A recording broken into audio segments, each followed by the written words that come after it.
Good evening. In breaking news, Israel has carried out a military strike in the Qatari capital Doha, targeting senior Hamas leadership. The operation has stirred intense diplomatic backlash, raised questions about the legality of cross-border attacks in peacetime, and threatens to complicate ongoing efforts toward a ceasefire in Gaza. According to sources, the strike occurred on September 9, 2025 in the afternoon, when multiple explosions were heard across several neighborhoods in Doha.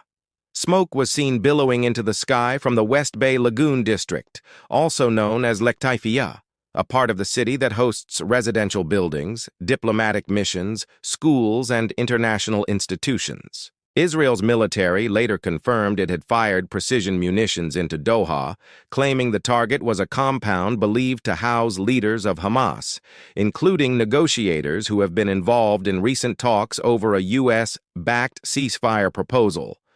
On the Hamas side, officials say their senior leadership survived, including noted figures such as Khalil al-Hayya.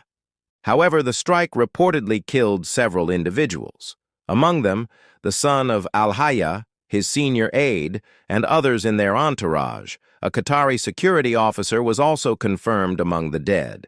Others were wounded, and reports say bodyguards were unaccounted for immediately following the strike. Qatar has strongly condemned the attack.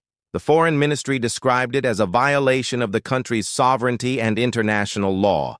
Investigations are underway, and Qatar has demanded accountability. The Israeli government, led by Prime Minister Benjamin Netanyahu, issued a statement taking full responsibility for the operation. They defended it as a necessary act in response to recent attacks on Israeli civilians, pointing to the shooting attack in East Jerusalem that took place the day before.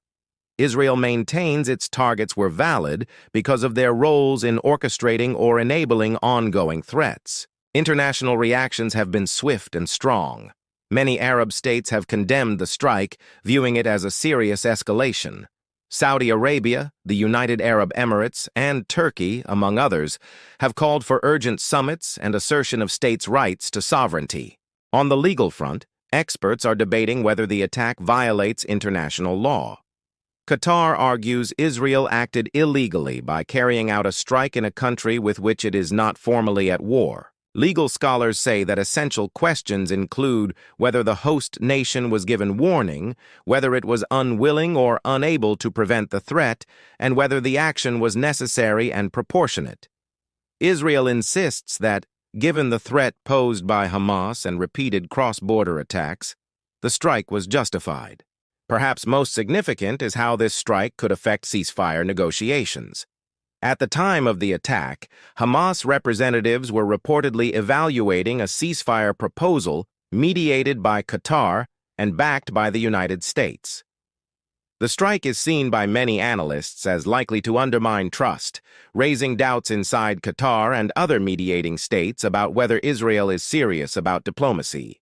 Hamas, despite the losses, has already said their demands remain unchanged: a full ceasefire, a genuine prisoner for hostage exchange, withdrawal of Israeli forces from Gaza, and humanitarian assistance. In Washington, U.S. officials have expressed concern. While some reports indicate the U.S. was informed ahead of the strike, American voices are warning that such unilateral military actions risk derailing delicate diplomatic gains. Others suggest the strike might weaken U.S. leverage in the Middle East. Trump administration spokespeople have called for restraint and urged all parties to respect international norms, even in the face of aggression.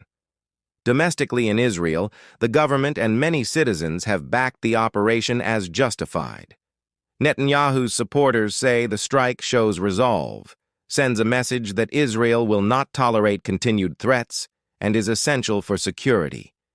Critics, however, both inside Israel and abroad, warn that attacking leadership in another sovereign country sets a dangerous precedent, risks severe diplomatic isolation, and could provoke retaliatory responses.